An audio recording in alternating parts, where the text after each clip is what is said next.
Hello all அஸ்ஸலாமு அலைக்கும். எல்லாரும் எப்படி இருக்கீங்க? ஹாப்பியாக சந்தோஷமாக உங்கள் டேவை ரொம்ப ரொம்ப பாசிட்டிவ் வைப்ஸோட ஸ்டார்ட் பண்ணியிருப்பீங்கன்னு நினைக்கிறேன். Same here also.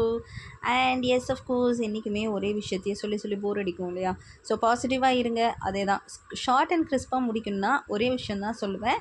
Not only positive thoughts, எப்பயுமே ஹை தாட்ஸும் வைங்க. ஸோ என்னென்னா நம்ம நினைக்கிறது எப்பயுமே குறுகி நினைக்க வேண்டாம். மனப்பான்மையை நம்ம அதிகமாக பெருசாக நினச்சோம் அப்படின்னா நிச்சயமாக நம்ம எண்ணம் போல் தான் வாழ்க்கை இருக்க போகுது. எண்ணங்கள் எப்படியோ வாழ்க்கை அப்படியே பிரதிபலிக்கும். அதனால் நினைக்கிறத பெருசாகவே நினைங்களேன். எங்கள் டேடி எப்பயுமே சொல்லுவாங்க, குத்துப்பட்டாலும் மோதிரம் கையால் குத்துப்படணும், அதாவது மோதிரம் போட்டிருக்கவன் கையால் குத்துப்படணுமா. அந்த மாதிரி லைஃப்பில் நம்ம நினைக்கிறது தான் நம்ம லைஃப்பில் நடக்க போகுது. நிச்சயமாக அதுதான் நடக்கும். ஸோ அதனால் நினைக்கிறத நம்ம ஹையாக நினைப்போம், நிச்சயமாக ஒரு நாள் நடக்கும் அப்படின்னு நினைப்போம். ஸோ இவ்வளோ போதும், அதிகமாக பேச வேண்டாம். அண்ட் பாருங்கள், லஞ்சுக்கு நான் இன்றைக்கி சாம்பார் சாதம் வச்சேன். ஐ மீன் சாம்பார் வச்சுட்டேன். ஸோ அதில் ரைஸை போட்டு பெரட்டினா சாம்பார் சாதம். அதே பார்த்திங்கன்னா இட்லியில் ஊற்றுனா சாம்பார் இட்லி. ஸோ ஒரே கல்ல 2 மாங்கான்றப்பில் ஸோ இந்த மாதிரி பண்ணிவிட்டேன். சிம்பிள் எட் ரொம்ப ஹெல்த்தியான விஷயங்கள் தான் இன்றைக்கி எல்லாமே பண்ணியிருக்கேன். ஸோ ஸ்டார்டிங் இன்றைக்கி பார்த்திங்கன்னா கம்பு இட்லி பண்ணியிருந்தேன்.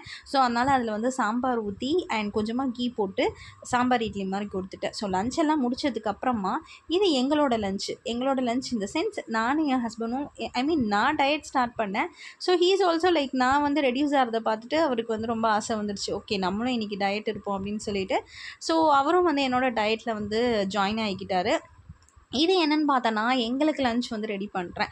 இது என்னென்னா முருங்கைக்கீரை அண்ட் கேழ்வரகு இருக்குது இல்லையா? ஸோ அதில் அடை மாதிரி தட்டி போடலாம் அப்படின்னு சொல்லிட்டு கேழ்வரகு மாவை எடுத்துக்கோங்க. நல்லா ஒரு கப் மாவு எடுத்துக்கிறீங்கன்னு வைங்களேன். ஸோ இதுக்கு என்னென்னா கொஞ்சமாக சால்ட் போட்டுக்கோங்க. ஸோ நான் எப்பயும் கொஞ்சம் ராக் சால்ட் யூஸ் பண்ணுவேன். எல்லா விஷயத்துக்கும் யூஸ் பண்ணுவேனான்னு கிடையாது. ஒரு சிலதுக்கு ராக் சால்ட் யூஸ் பண்ணுவேன், ஒரு சிலதுக்கு நம்ம கல் உப்பு, வெள்ளை உப்பே தான் யூஸ் பண்ணுவேன். ஸோ இந்த மாதிரி மாற்றி மாற்றி யூஸ் பண்ணிக்கிடுவேன். ஸோ நெக்ஸ்ட்டு பார்த்தீங்க இல்லையா, கொஞ்சமாக எண்ணெய் விட்டு நிறைய சின்ன வெங்காயம் அண்ட் அந்த அது பேர் என்ன, எஸ் ஞாபகம் வந்துருச்சு, முருங்கைக்கீரை. இப்படி தான் அப்பப்போ மறந்து போயிடும். ஸோ இந்த முருங்கைக்கீரையும் போட்டு நல்லா வதக்கி எடுத்துக்கோங்க.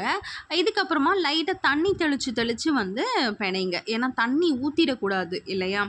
ஏன் தண்ணி ஊற்றக்கூடாதுன்னா அப்புறம் அது மாவு ஒரு மாதிரி தோசை மாவு மாதிரி ஆயிடும். இது நம்ம செய்கிறது ஒரு மாதிரி ரொட்டி மாதிரி தான். ஸோ நம்ம கையில் தட்டி ஒரு ரொட்டி போடுவோம் இல்லையா, அந்த மாதிரி கையில் இந்த மாதிரி போட்டு நல்லெண்ணெய் போட்டுக்கோங்க. ஸோ நல்லா ரொம்ப டேஸ்டியாக அண்ட் கிறிஸ்பி அண்ட் ரொம்ப ரொம்ப ஹெல்த் பெனிஃபிட்ஸ் அதிகமாக உள்ளதுங்க. ஸோ அயன் அதிகமாக எதில் இருக்குது அப்படின்னு பார்த்தீங்கன்னா முருங்கைக்கீரையில் இருக்குது. ஸோ அதில் நல்லெண்ணெய் ஊற்றிக்கோங்க. இது ஹெல்த் அட்வைஸ் நல்லெண்ணெய் தான் நான் சொல்லுவேன். டேஸ்ட் வைஸுமே அது ரொம்ப ரொம்ப டேஸ்ட் அண்ட் ரொம்ப நல்ல ஒரு குளிர்ச்சியான விஷயம்னு கூட சொல்லலாம். இந்த சம்மருக்கு இது மாதிரி எடுத்துக்கலாம். அண்ட் அடுத்த விஷயம் என்ன அப்படின்னா, இதெல்லாம் பண்ணி முடிச்சாச்சு. இப்போ இந்த கொள்ளு நான் ரொம்ப நாளாக செய்யணும்னு யோசிச்சுக்கிட்டே இருந்தேன். அதனால் கொள்ளை நம்ம பொடி பண்ணி வைக்கலாம். நான் இட்லி பொடி தான் ரெடி பண்ணிகிட்ருக்கேன். ஸோ நாங்கள் லைக் 2 பேரும் நாங்கள் டயட் போயிட்டதுனால ஸோ நிறைய பருப்பு வகைகள் லைக் நிறைய இந்த பருப்பு எடுத்துக்காமல் கொள்ளு மாதிரி யூஸ் பண்ணிக்கலாம் அப்படின்னு சொல்லிட்டு. ஸோ கொள்ளு பருப்பில் அதிகமாக நிறைய ப்ராப்பர்ட்டி என்னென்னா உடம்பை இறுக வைக்கும் அண்ட் தேவையில்லாத கொழுப்பை எல்லாத்தையும் கரைக்கிறதுக்கான சக்தி இந்த ஹார்ஸ் கிராமில் இருக்குது. ஸோ அதனால் நம்ம இதில் பண்ணிக்கலான்ட்டு அண்ட் ஹெல்த் வைஸும் நமக்கு ரொம்ப முக்கியம் இல்லையா? ஸோ இது பாருங்கள், கருப்பு உளுந்து. ஸோ உடைச்சதே நான் வாங்கிட்டேன். கருப்பு உளுந்தும் ஸோ சேம் ரேஷியோவில் தான் எடுக்கிறேன். 1 கப் ஹார்ஸ் கிராம்னா 1 கப் கருப்பு உளுந்து அண்ட் 1 கப் எள்ளு கொஞ்சம் ஃபேட்டு தான் சொல்லலாம். ஏன்னா ஒரு பழமொழியே இருக்குது, கொளுத்தவனுக்கு கொள்ளை கொடு, இளைச்சவனுக்கு எள்ளை கொடு அப்படின்னு சொல்லிட்டு. இந்த சென்ஸ் இளைச்சவன் அப்படின்னா ரொம்ப மெலிஞ்சவனுக்கு எள்ளு கொடுத்தாங்க அப்படின்னாக்கா நல்லா கொஞ்சம் சதை வைக்கும் போல். கொள்ளு உடம்பு இளைக்கும். ஆனால் ஈக்குவலைஸாக இருக்கும்னு எடுத்திருக்கோம். பட் எள்ளு இல்லாமல் ஒரு பொடி டேஸ்ட்டாக இருக்காது இல்லையா? ஸோ அதனால் அந்த மாதிரி பண்ணியாச்சு. அண்டு ஓரளவுக்கு காரத்துக்கு ஏற்றாப்புல வரமிளகாவையும் நல்லா வறுத்து எடுத்துக்கோங்க.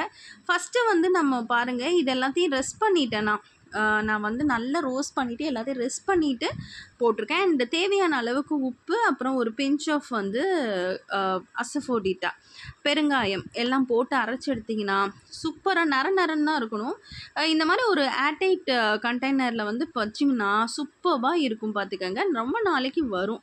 அண்ட் ஈவினிங் வந்து பார்த்திங்கன்னா பர்கர் அண்ட் ஜூஸு. இது யாருக்குன்னா பாதாம் ஜூஸு என்னோட ஹஸ்பண்டோட சின்ன மாமனார், அதாவது அவங்க சித்தப்பா பையன் வந்து வந்திருக்கான். இவன் பெரிய இம்சைங்க. இவனுக்கு வந்து அவன் வந்துட்டு மச்சின்னா என்னென்னா அண்ணி. நான் அண்ணி இல்லையா, ஸோ மச்சி எனக்கு வந்து பர்கர் செஞ்சு தாங்க. என்னோட சப்ஸ்கிரைபர் இவன் வந்து என் சேனலில் சப்ஸ்கிரைப் பண்ணியிருக்கிறதுனால நீங்கள் விதவிதமாக போடுறீங்க, எனக்கு செஞ்சு கேட்டதுனால கொடுத்தாச்சு. ஸோ நாளையோட விலாக் நாளைக்கு பார்க்கலாம்.